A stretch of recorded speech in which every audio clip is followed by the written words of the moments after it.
Welcome back to Newsday. Australia's cost of living pressures are stoking growing calls for Labor to extend the fuel excise suspension beyond the September deadline. New research has found introducing fuel efficiency standards would save not only transport emissions but also costs for motorists. Joining us live now is report author Audrey Quicke from the Australia Institute. Audrey, thanks so much for your time this afternoon. The report found that Australia is falling behind compared to the rest of the world in our fuel efficiency approach. Why is that? Yeah, thanks for having me. So what our reports found is that Australia is falling far behind, and that's primarily because we don't have fuel efficiency standards in place.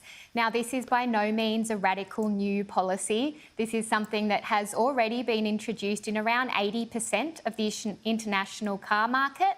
And indeed, it's been proposed here in Australia time and time again. So we've seen House committees, Senate committees, government inquiries, and even previous attempts to introduce fuel efficiency standards in Australia.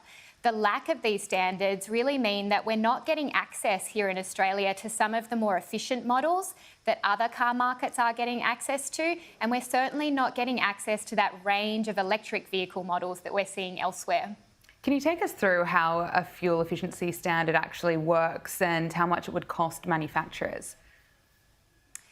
Yeah, so how it works is it basically sets an efficiency standard for the whole vehicle market, but it does operate in terms of averages. So really, if I'm a vehicle manufacturer and I'm looking to bring my vehicles to a market that has that standard in place, I need to meet the average across all of the vehicle models that I have available. So I could do that in a range of ways. Firstly, I could just tweak some of those models and make them all a little bit more efficient. Or I could perhaps bring some of those EV models that I have made available in other countries available here in Australia. If you're bringing that EV model to the market, it's going to radically reduce your emissions over your whole fleet. Is there a resistance from manufacturers? Yeah, so there has been some resistance by some manufacturers, and that tends to be the ones that don't have those electric vehicle models available, perhaps some of those ones that have banked more on hybrid technology.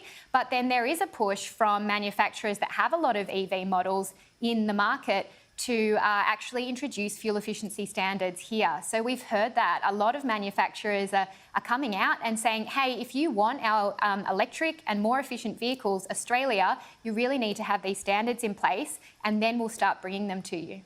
So how much money could Australians be saving if this is introduced? Yeah, so this is one of the main things that the research from the Australia Institute looked into. And what we found is that if Australia had introduced fuel efficiency standards back in, say, 2016, we would have had around $6 billion in terms of fuel savings for Aussies. We also looked at the emission savings and also the savings on imported oil. We just wouldn't have needed to import as much foreign oil as we have had if we had introduced those standards back in 2016. And you mentioned at the beginning there this cost of living crisis. You know, we are living through this at the moment. We know that petrol prices have skyrocketed. So I think that really puts that $6 billion figure into context. That's how much we would have saved on our petrol prices if we just implemented this relatively simple policy mechanism back in 2016. Would you like to see the fuel excise cut be extended? The fuel excise cut was a policy that was introduced by the previous government really to get them through that election. It was a bit of a band-aid solution.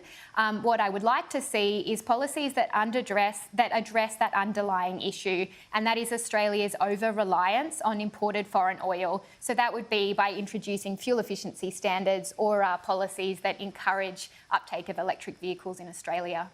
Audrey Quicke, thanks so much for your time.